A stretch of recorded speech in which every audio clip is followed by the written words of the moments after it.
ए कहीं सिना माना खंजन रिजियो कहीं आइबने सिबो मसी नुपाजी दीबा दा साइन तवोबा कहीं की साइन नो थेंगेबा आई चलगे हाबा कहीं की साइन नो बतो दुई सिबो छे सिपायो तौरो से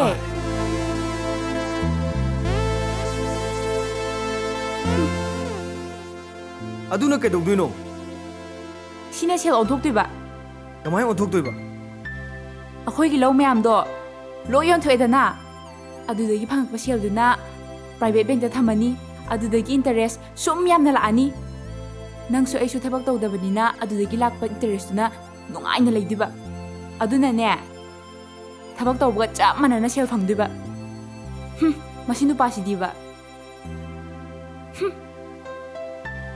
करिनो नि मा हाइसु सिबु ओइबे आबो वर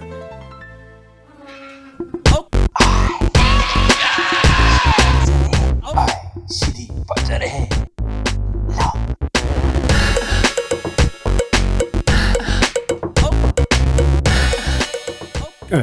कहीं वहाँ करी है क्या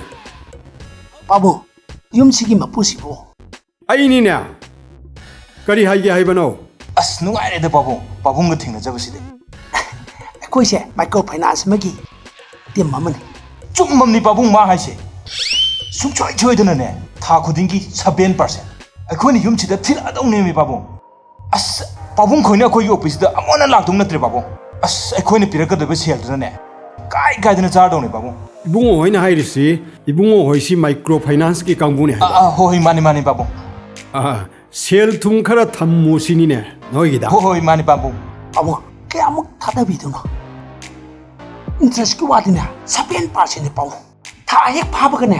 अखोइने बाबूगिदा सा थिनजलादम चोकलाक लारोइदम याम नुंगाइना दुम लेदम नाखुंगा सारोइदम ने बाबू नकोइना था खोदिंगी तिलगदवा बाबू अदुदि याम फैने नकोइसु थबक पीरे अखोइसु कानरे याम फै चासिंग होनरिदो याम फै अखोइगी सिदा करोड़ क्या मुक्ति इन्वेस्ट तौबिदुनो बाबूना हे इबुंगोना हाइरिसि सेनफमगी वाफमला होय माने माने बाबू अदुदि था अमदा 7% अदुदि करोड़ सी 10 गुम थमदि कमाय तो बुंगो अखोइ बैंक से असुकी मतिक चाउरबा बाबू बाबूंगने अखोइद सेन से थादारि मेखै सुगुम जुम से कुंत्रा मुक साबिया सिगुम कुंत्रा मुक सागदौबा बाबू अदुदि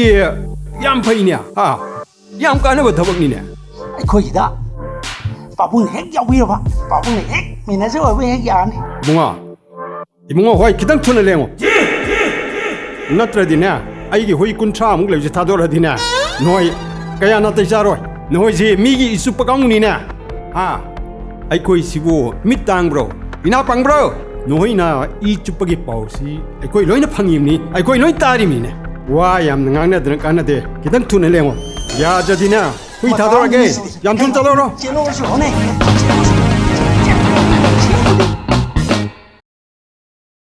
कहीं ना हाइदुबो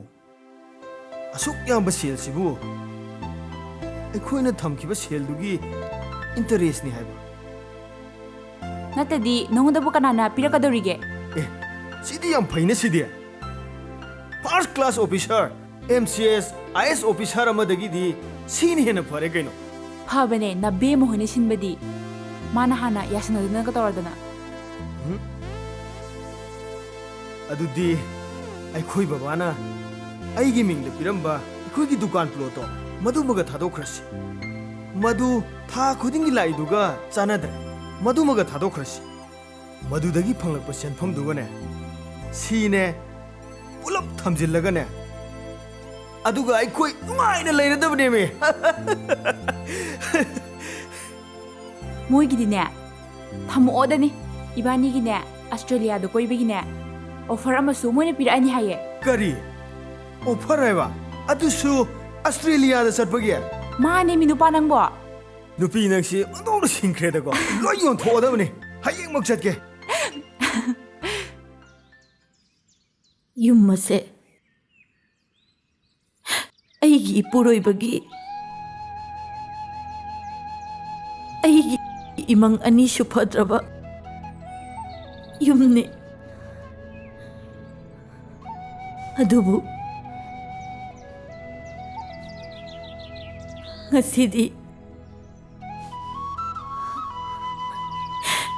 ꯌꯨꯝ ꯑꯁꯦ ꯊꯥꯗꯣꯛꯇꯨꯅ ꯆꯠꯄ ꯇꯥꯔꯦ. ꯏꯄꯨꯔꯣꯏꯕ, ꯏꯆꯥ, ꯄꯨꯟꯅ ꯌꯨꯝ ꯑꯇꯣꯞꯄ ꯑꯃꯗ ꯁꯩꯗꯥꯡꯗꯨꯅ ꯂꯩꯔꯨꯕ ꯇꯥꯔꯦ. ꯍꯦ ꯂꯥꯏꯔꯕ, ꯅꯪꯅ ꯑꯩꯈꯣꯏꯕꯨ ꯑꯣꯠꯄꯁꯦ ꯑꯣꯠꯂꯤꯗꯀꯣ.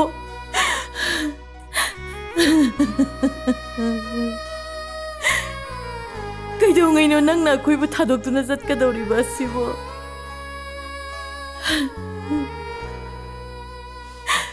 이마기 이베마